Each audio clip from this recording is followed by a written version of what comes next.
Pape, justement, on parle un peu de Guéréo et puis un peu du littoral. Ouais, c'est ça, de Popenguine, De ici de Popenguine. Toubab Dialaw, là où on a retrouvé des images. Alors là pas du tout écolo, parce que des centaines de poissons ont été retrouvés morts au large, disons, de Popenguine, mais aussi de Toubab Dialaw.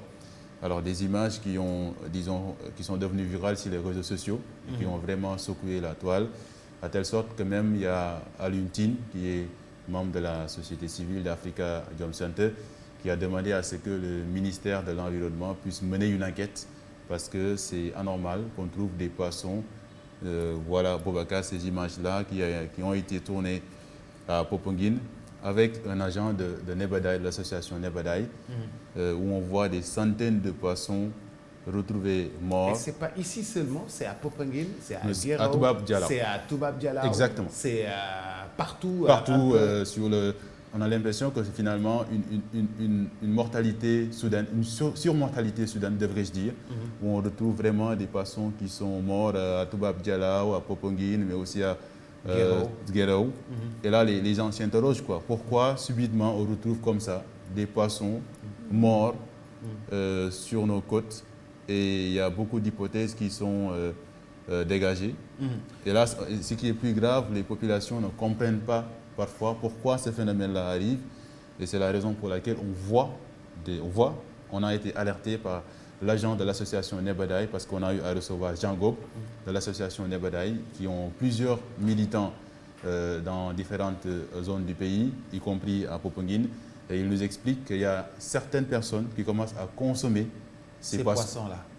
Donc, ça montre que, en fait, que Alors, pour justement supposer, ça peut être toxique, ça peut être des coulées qui viennent des bateaux, ça va être n'importe quoi, un bateau qui est passé avec autant de choses, des produits chimiques qui se sont déversés et tout ça. Et puis, ça peut créer ces dégâts-là. Exactement, Boubacar, parce que c'est la raison pour laquelle l'appel d'une personnalité comme Alioune Tine sur Twitter, qui demande à ce que le ministère concerné puisse mener ce qu'on appelle une enquête.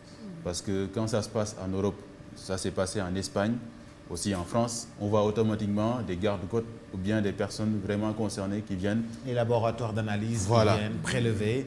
D'accord. Pour comprendre ce qui se passe. Alors au Sénégal... Nous, on doit réfléchir sur l'ensemble de ces phénomènes. Exactement. Et on a aussi des chercheurs qui travaillent sur la question, parce qu'il y a aussi un centre de recherche océanographique Dakar-Thiaroye. Quand ça s'est passé à Sierra Leone, c'est l'équipe du centre de recherche océanographique de Dakar-Thiaroye qui s'est rendue à Sierra Leone pour aider les autorités sierra-léonaises à comprendre ce phénomène. Donc je pense qu'au Sénégal, on a les ressources qu'il faut, l'expertise. Maintenant, il faut qu'ils aillent sur le terrain pour essayer surtout d'expliquer les populations pourquoi ce phénomène-là, pourquoi ça s'est passé. Parce que, comme vous l'avez dit, ça peut être, par exemple, sur place, le militant du Nebadaï, ce qu'il nous a expliqué, c'est que ça peut être la pluie, ça peut être aussi la pêche à la dynamite, c'est-à-dire à l'explosif. Oui. Parce que parfois, nos pêcheurs utilisent aussi ce genre de... C'est interdit. C'est interdit, c'est illégal.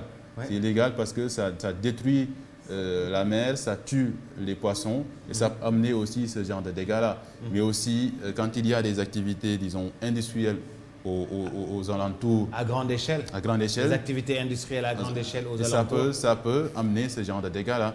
Par exemple, au Sénégal, on a récemment noté, sans vouloir pointer du doigt aucune entreprise, qu'il y a par exemple des fuites d'hydrocarbures au large d'Mbao. Au large d'Mbao, oui. La société concernée a fait... C'est expliqué. C'est expliqué, a fait un communiqué pour dire qu'il y a des fuites d'hydrocarbures qui ont été enregistrées, mais que ça allait être maîtrisé. Voilà ce genre de phénomènes-là qui peuvent tuer les espèces qui sont au large, disons, qui sont dans nos ressources.